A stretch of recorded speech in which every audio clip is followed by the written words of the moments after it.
Hi, everyone. It's Ashley Gronewald with Hunter Row Real Estate, and I'm here with my two friends, Jill and Amy, and we are going to be going through our different Enneagram types. Now, we only have 30 minutes, so we're not going to even scratch the surface, but we thought this would be a fun conversation, just sharing how our different Enneagram types impact our parenting, our work life, and our marriages. So we're going to just jump in, go through some questions together, and we'd love your thoughts, questions, ideas. So if you're listening to this with us live, please send those in the chats and the comments, and we'll try to respond to those as well. But this should be a really fun time together. So I'm just going to jump right in because I've had both Jill and Amy on my show before. If you haven't listened, please go back and listen to Jill talk about being the founder of Invisible Girl Project, and then Amy, who sells Beauty Counter. And so both of these ladies have had great input and information that they've shared on my show. So can we just jump in and let me ask the first question? We'll all three answer these. Me being a type 3, Jill being a type 8, and Amy a type 1. So first off, how did you learn your Enneagram type? And so I'll answer, and this is Ashley, and I'm a type 3, which is the achiever. So how did I learn about that? One, I took an online free test that gave me some input into that. But really, what was super helpful was reading Ian Cron's book, The Road Back to You. And so it helped me really self-discover who I was based on the personality. So what about for you, Jill? How did you find out your type? So I'm a type 8, and I first heard of the Enneagram from a couple of friends locally. It was a few years ago, and they were very into it and were just telling me all the different types. And I heard a type 7 and I heard a type 8. And so I was like, oh, those both kind of sound like me. So I ended up also taking a free test, and then I paid for the quote unquote real test and came back like basically tied between an 8 and a 7. And as time has gone on, I've learned more about the types. And so I've definitely pinpointed that I'm an 8 with a 7. Awesome. And then what about for you, Amy, being a type 1? Tell us how you found that. So I actually was exposed to the Enneagram at work back in 2016 or 2017. The company I worked for, we were working with a life coach, and the life coach had us each go through the test and determine our type. So that's how I found out I was a 1. But then I got really into the Enneagram, and I also read The Road Back to You, and I think that was like the most confirmation for me. Awesome. And so what I'll have each of us do is just give a brief description of what we would call each type of our own. Not all 9 types, because there are 9 types, just to give people who are listening that maybe aren't familiar with the Enneagram, just a little nugget of what your type means to you, because I think each person would define theirs differently. And then I'll have us share that, and then how the Enneagram has influenced how we see the world. So I'll start, Ashley, type 3. And like I said, type 3 is the achiever or the performer. So oftentimes, type 3s are very competitive, want to achieve and perform in work and in life. And so that fits me to a T. I tell people I'm a 3 wing 3 because I'm so strong 3 that I claim it for my wings as well. But how it's influenced how I see the world is just realizing how different people are, and that it's not right or wrong. These are personality preferences. And so it helps me to just appreciate people and their differences, and that God's gifted them differently than me, and that's okay. We don't all have to be like me, even though sometimes I think that I want that. We're all looking at the world from a different lens. And so it helps me give grace, I think, to other people and appreciate them for their differences. So what about you, Jill? If you can share your type, how you define it, and then how the Enneagrams influenced how you see the world. Great. Thanks, Ashley. So this is Jill. I'm a type 8 on the Enneagram, and that's called the challenger. And that's totally who I am. A challenger has a real heart for justice and a desire to challenge really the status quo. And so really, whether it's a small situation or a large problem, global problem, I just see that, and I have something inside me that just is stirred up. Like, I can attack this, and I have to do something. And there's something literally like an engine inside me that makes me feel like I have to do something about this injustice. And so that's good to know that about myself, right? I mean, I knew that I had a heart for that anyway, but then seeing that that's because that's the way God made me. And that's my Enneagram type. It just all makes sense. And again, just like you, like it's so good to further understand myself and then others as well. And just understanding that really with the different types and when you learn more about other people and what their different types are, you do see like, well, this is really who they are and how God made them. And it helps you understand people better, I think. Definitely. So now what about for you, Amy? Type 1, tell us a brief description of that and how it's influenced the way you view the world. So type 1 again, and we're typically called the perfectionist or the reformer or the improver. And I personally like the improver best, at least like I resonate with that most myself. I think I saw that perfectionistic in an unhealthy way personality come out a lot earlier in my life. But yeah, the type 1 has a really deep desire for being right and being good and being perfect and having integrity. And their core fear is to be the opposite of that. So like corrupt or evil or bad. And it really has helped me process my black and white thinking and like my strong sense of right and wrong and all of that, learning about the 1 and just learning about their like that deep need to be right. And it's definitely influenced like my spiritual journey and just dismantling like self-righteousness or trying to start that process. So how it has influenced the way I see the world, I pretty much could echo exactly what Ashley and Jill have already said. I think really it has helped me gain compassion for other people, especially with such a sense of like, this is the right way to do things. It's helped me to realize that people have such different motivations for why they walk around in the world the way they do and why they treat themselves and others the way they do. And it's also really helped me develop curiosity for people rather than just like judging them one way or the other, to really be more in the middle and more balanced and say like, oh, I'm curious about why it might be that way. And it's also very much impacted my marriage. My husband is an 8 like Jill. And on the Enneagram Institute website, it has a description of like all the types put together in relationships. And it talks about the 1 and the 8 being one of the most challenging romantic relationships that exist because we're real headstrong people. And so that has really actually given me so much comfort and peace to realize that we're actually born to have conflict being put together. So yeah, that's a little bit on my type and how it influences the way I see the world.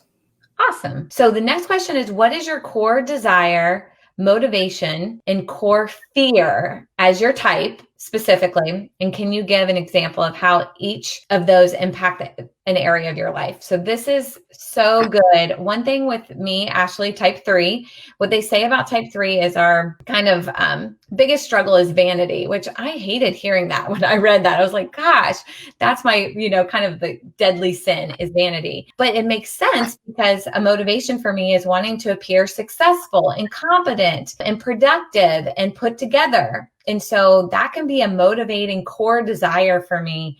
And then a fear could be being found out, or if you've ever heard of the imposter syndrome, like fearing that people would figure out that maybe I'm not who they thought I was, even though I'm trying to project this image of success. And I feel so vulnerable sharing that, but I thought I'm going to do it. It's good for me. It challenges me a whole lot. And so an example would be like my husband's a real estate agent, and our confidence and our identity is in real estate. And we had clients as buyers and sellers of the same home. And I felt like, my husband knows my weaknesses, where generally what I project to the world, they don't see that. And so I felt very exposed. And it really was challenging for me with this desire to feel successful and confident, and kind of my husband seeing the weaknesses in me as we were doing a professional real estate transaction. But what about for you, Jill, type 8? What does that look like?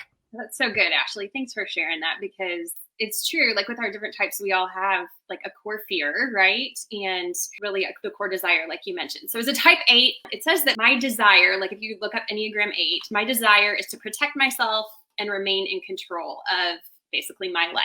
I have a hard time with that because I would not say, nor would I think that other people really think that I'm a control freak. And I think that really, when you read that, it makes it seem like, oh, this person has to be in control. However, I do know, like with my type, like as an Enneagram 8, I am not afraid to let my voice be heard and how that can come off as controlling. And I also feel like it's quite an injustice for other people to let their voices be heard and not want to hear someone else's voice. And so I see how there's that aspect of control. And I do think that if I don't keep that in check, understanding and really continually reminding myself, like, I'm not in control of anything, the Lord is in control, like that could really harm me. So the basic fear is that I could be controlled by others or hurt by others. And I definitely see that in my life as far as I don't like feeling that I am, when I'm put in a corner, or sometimes I've even said to my husband, who's super organized, and just over little things, like if he's like, let's get up in the morning, we're going to clean, we're going to organize. I'm like, oh, you're making me feel so trapped right now. And it is that really and I can't believe it. It would be so silly over something like that, but it's that fear, it's that feeling of being trapped. And that is certainly a core fear as a type 8. And that's hard, right? And you have to, I mean, if you're married, you know, it's about compromise and it's about, being unselfish. And so I have to recognize even in those moments where I'm feeling that trapped, being controlled feeling, like also who he is and wanting to be organized and wanting to have a really clean home and understand that that's part of who he is, and compromising in that way and not being selfish. Well, and my husband, Jed, is a type 8. And so I need way more time with you because I feel like hearing it from you feels different than hearing it from him. And I would say that he would echo all that he feels trapped and does not want to be controlled. And that's typical of the type 8. That is their biggest fear, is to be controlled. And then you put me, who loves to be in control. It makes for a very dynamic duo. I can understand that. So I'll go down to the next question. So how have you seen your type play itself out in childhood versus adulthood? And this, for myself, Ashley, type 3. In school, I had this very strong drive to get straight A's, be valedictorian, captain of the tennis team. And then now, and I don't know that I necessarily knew what that driving force was, but it was my innate personality, driving those things. And then after I got out of school, it was, I wanted to be the number one sales agent as a real estate agent in my office. And so I've seen it, the performance achiever side of me, just be a common thread through my entire life. What about for you, Jill? I've always had a desire for justice.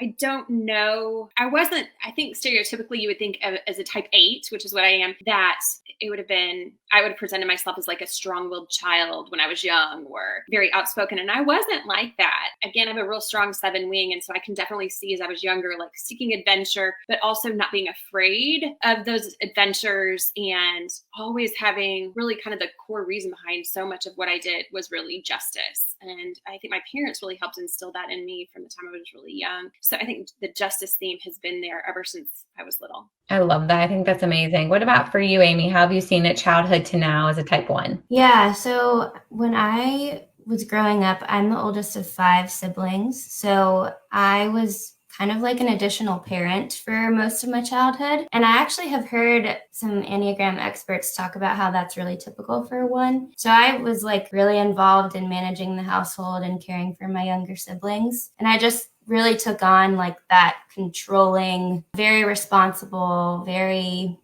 reliable person for my family. And then I see it so much, and I developed an eating disorder in high school. And I just look back at that now and see this like desperate desire for perfection and control when so much of my life was just kind of falling apart. We specifically were moving for my senior year of high school. So that's when everything started for me in my junior year. So that perfectionistic like drive was very, very strong just for like the way I was coping in the world. So that was my type 1 in childhood.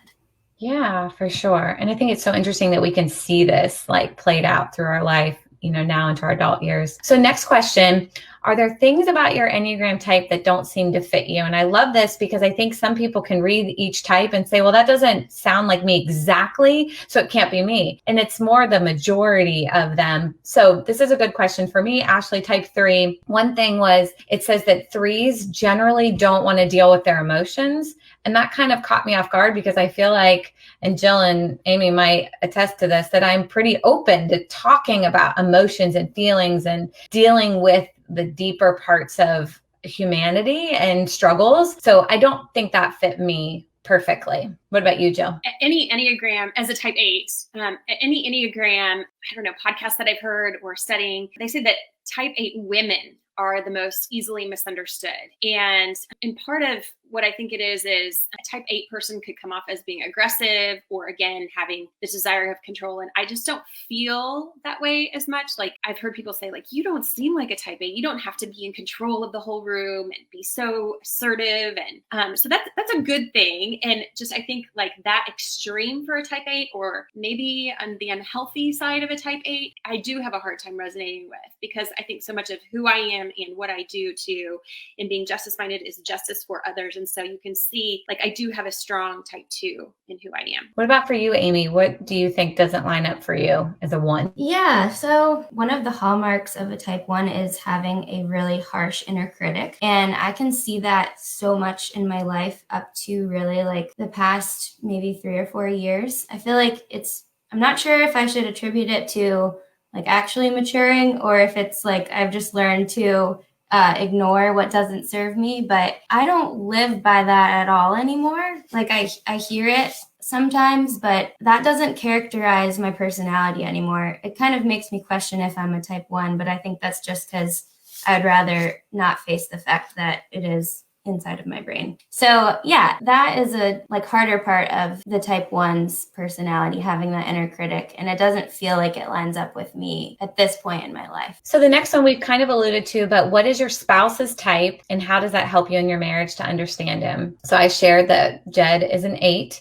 which is the challenger. And I think after learning this, it made so much sense. Even though we'd done every other personality assessment, this one added just one more layer of understanding for me. And one podcaster said that you put a 3, me, with an 8, they're called the power couple in relationship. So I think when we say this all the time, when we're walking with the Lord together, we're incredible what we could accomplish. But if we're not, and we're choosing ourselves, which is often where we land, it is a lot of friction between the two of us. And so it just helps me, because I've always said, like, there's 2 alpha males in our home and you can't have 2 alphas, there's 1 alpha and we've got 2. And so like you said, Amy, it creates a lot of problem solving, conflict, and not seeing that as we're struggling in marriage, but just that that's our personalities. That's going to lend itself to have conflict, to not be afraid of the conflict, but making sure that we're dealing with it. And we haven't done a great job of dealing with it on our own. So we've gotten outside help. So we have a counselor that helps us through conflict, because we are always in conflict. So what about for you, Jill? This is Jill, type 8. So my husband, like I mentioned, is a type 1. When he first took the test, though, he scored higher on type 3. He has an aspect of himself that's an achiever. But then again, as we studied, he is completely a type 1. He achieves, and that's still something that's really strong in him as an achiever. But he's definitely a 1. And it helped as we were looking at both of our personality types and with the Enneagram to understand each other. He can see more now why I am the way I am, why I'm very direct. Like, sometimes I know that I say things that might not necessarily be tactful, but I want to be direct. Let's just get it out in the open. We'll talk about it and we'll get it done with. And so he understands that's how I am. And he goes with that. But also as a 1, again, like, I understand his desire really for perfection. And a lot of times that comes off like, is a perfectionist who also loves to achieve. Like, oh my goodness, we are really getting this train moving on a Saturday morning. Like, this house is clean. He's got the Roomba going. Like, there are so many things that I'm like, oh, but I see, again, I understand more that's who he is and his real desire. So we also, when we're in a healthy place, have everything that I've read shows that together we can conquer, God put us together to like conquer big injustices. And for those of you who have not listened to Ashley's podcast where I was interviewed, Brad and I together started the Invisible Girl Project because we just saw that there was this terrible atrocity of female gendercide, the killing of little girls in India. And because we're crazy enough as a 1 and an 8 to think that we could conquer something so huge as that, we started Invisible Girl Project. But, God knew what he was doing when he put us together. So that's awesome. I love that. And I think it's just crazy how you're an 8, Jill, with a 1 husband, and then Amy, you're a 1 with an 8 husband, and I have an 8 husband.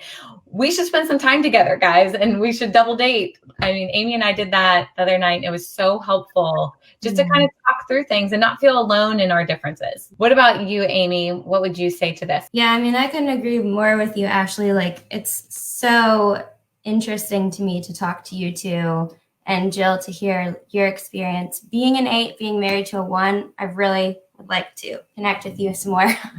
And you didn't mention, drop down, drag out fights in your marriage. And that might just be because I am very immature and me and my husband have a lot of growth to do. But we have so much conflict. Like Ashley had said, we just miss each other in communication so much. And I, to be very honest, perceive his directness and more like aggressive, brash style of communicating as rude and wrong. And I just take it personally. I mean, I'm no reason to not be honest here. So we just really struggle to have a relationship that is very empathetic and like warm. And I'm really more honing in on the negative right now. But I think that it has been extremely helpful for both of us to understand where we're coming from in our different types. And like for me to personally recognize the need for like intensity and justice and like control and all of that the 8 has. And to see that my husband is not acting with ill intentions or trying to do anything wrong. He's just literally being himself. And this is how he expresses himself. That has been very helpful for me as a 1 with such like a right and wrong standard. I definitely know that like those standards feel impossible to my husband as well. Like just some examples, like, I don't know, Jill, if it's like this for you, but I do like have a very strong need for cleanliness and more OCD. Everything needs to be in its spot. I have grown and like I can let it go, but it smolders inside of me. I'm like, we need to tidy this right now. Like, so that has been a point of contention as well. But I think as we are like learning each other more and more, we learn how to love each other as well. So like when my husband Mike puts his things right where they go, I feel so loved, And then on more of the positive side, like you guys have both already said, whenever we have like a common goal and we're unified in something we want to accomplish, there is no doubt we will do it. So that has been really exciting in our marriage, just like seeing how when we can join together and have a common purpose or goal, we'll crush it. So we have a couple of other great questions. So I'm going to try and run through them. We'll just shorten our answers a little bit just because these are really great. So next one, how do you respond to parenting challenges? Love to hear from you guys on this. Ashley, type 3. For me, I see it as a reflection of myself. And so remember that vanity thing. I think if Ellie's not doing a good job listening or obeying or in school, that's a reflection on me. And so I think I can take it as really hard personally. Whereas Jed does not see that at all. And when we have challenges, he's the challenger. So if I have an idea I want to instill, he's going to challenge it maybe first to make sure he thinks it's a good idea. But I want to quickly get out of that space of feeling like it's a negative reflection on me. What about for you, Jill? So Jill, type 8. I can see myself totally instilling who I am in my children, and like talking about just even challenging things that they see that aren't right. And even though like I don't want them to necessarily, they are whoever God made them, but I want them to see that like there are injustices and that they need to fight against these injustices. And I feel like I'm instilling that in my children, even though they're just 10 and 7. As far as a negative thing, I know that as an 8, I am prone to anger. And so when I am stressed, that is where I go to. And I know I can't do that to my children, but I'm so far from perfect. And I do. Like sometimes I just am like, and I know sometimes I'm not gentle with my words either. If I see my child do something and I might be a little bit more direct than I should be. Like my daughter who loved gymnastics, like at the age of 4 and 5, like talked about being in Olympic gymnastics, an Olympic gymnast. she wasn't good. Don't get me wrong. She's not good. But I was like, sweetheart, you're never going to be an Olympic gymnast. I'm 5'10" and your daddy's 6'2". That's just not going to happen. Okay, well, I did not need to be that direct with a 4 or 5-year-old, but I just am sometimes. So that's how I see it kind of played out. That's funny. What about for you, Amy? What's it look like for parenting as a new mom? Yeah, so my daughter is, at the time of this, 10 and a half months old, almost 11. So haven't had a ton of experience yet. But I definitely, as we've had certain issues with her, what I do is I say, that's not okay. We need a plan and we need to execute it. So I try to get really organized about it and just try to follow through as perfectly as possible on that plan. And that has actually repeated itself with pretty much all of the issues we've had. So not a ton of challenges just yet, but that would be this pattern I've seen so far. Sure. So next question, where do you feel misunderstood? So Ashley, type 3, I think I have really high capacity and not everybody has that. And so I feel like people look at me like, you're just a rat race of crazy and I want to get things done. I don't want to sit down and relax. That's not relaxing to me. And so I just feel misunderstood even by my husband, Jed, who likes to relax. He's playing hard and works hard. And I just work hard essentially and just like the activity and then just being more focused on tasks than people. I don't like that about my personality, but it is a very true attribute that I think can be misunderstood. So what about for you, Jill? You were saying that 8 women anyway are already misunderstood. How do you feel specifically? Yeah, I think that I don't ever want to come across as domineering, or I just think some people can perceive that an 8 woman just in being direct is unkind or really, I don't know, too quote unquote outspoken. And that bothers me, that really bothers me. No, like, I think that we have something that we need to say and we should be heard. And so I don't think that's fair or right. I know that also it can be perceived that when we're in stressful situations, we do it as an 8. I have a tendency to kind of retreat and go inward and kind of put up a wall. And I don't want that to be perceived as that I'm purposely shutting other people out. But that's how I deal with stress. If I'm not, I don't want to get angry. I'm going to deal with it internally. What about for you, Amy? Where do you see this play for you? Yeah, as a type 1, I feel definitely misunderstood and not valued for that inherent desire to make things better and improve them, and more just judged for how I always see the imperfections. I mean, even in this interview, I've mainly talked about the negative things about my personal journey being 1. I definitely felt this a lot at work when in a team setting where that is just my natural, okay, here are the problems. How do we solve them? How do we improve them? It's not okay. We need to strive to make this perfect. And when people don't see it that way, I don't feel valued for how that can actually serve a situation. And that, as we already touched on, definitely plays itself out in my marriage and my family relationships too. And then I have a couple more that I want to ask real quick, but when you work in a group, what's frustrating? Me, Ashley, type 3, people work too slow, procrastinate, they don't do it well enough. I can't have control of the results. What about you, Jill? So Jill, type 8, when I'm misunderstood because I'm just saying something like it is or giving my opinion about something. Or if someone tries to dominate the group, which I don't have to dominate the group. I don't have to be the leader in the group. I can let somebody else. But when they are not valuing other people's voices, to me, that's an injustice. Definitely. What about you, Amy? As a type 1, I am always annoyed with how other people aren't thorough and don't have systems in place or just ways to do things the right way every time. Mm-hmm.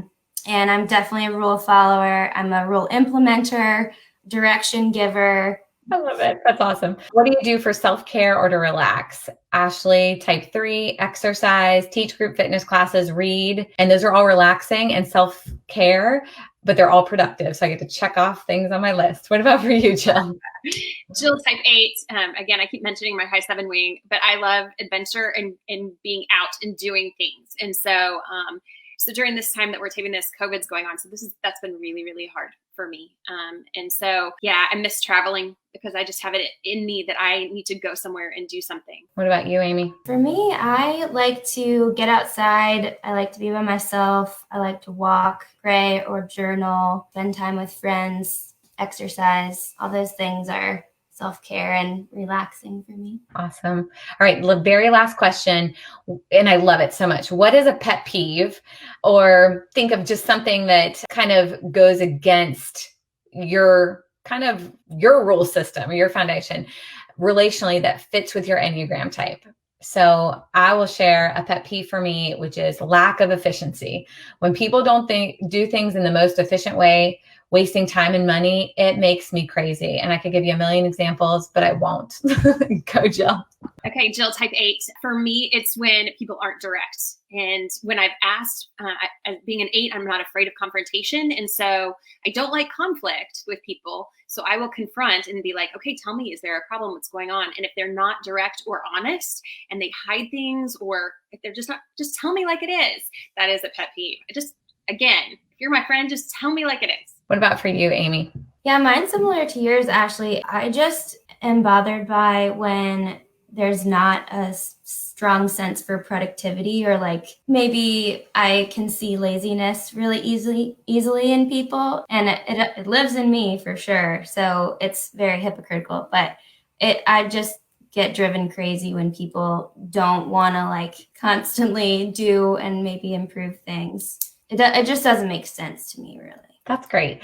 Well, we are so out of time, but I had so much fun. I could do this for hours and hours. I hope people listening maybe had something insightful that they could share within their friendships, their family, within their marriage. I hope to do more of these because I'm learning a lot about myself, giving myself grace, giving others grace. And so that's the bottom line. It's not to make a crutch of our personality, to say this is the way I am, deal with it. It's to say, this is my preference. How can I honor God by being not my preference right now to serve somebody else and be selfless and love others? So don't use it as a crutch. That's not the point. It's more for us to grow and to look more like Jesus, essentially. And so how can we do that? By understanding our preferences and remembering they're just preferences. They're not needs. They're not even demands that maybe we think they are. They're just a preference that we can use for our benefit or not. And so we want to work towards using it for others' benefits and ours. But thank you, Jill and Amy. I had so much fun. See everyone next week. Thank you so much.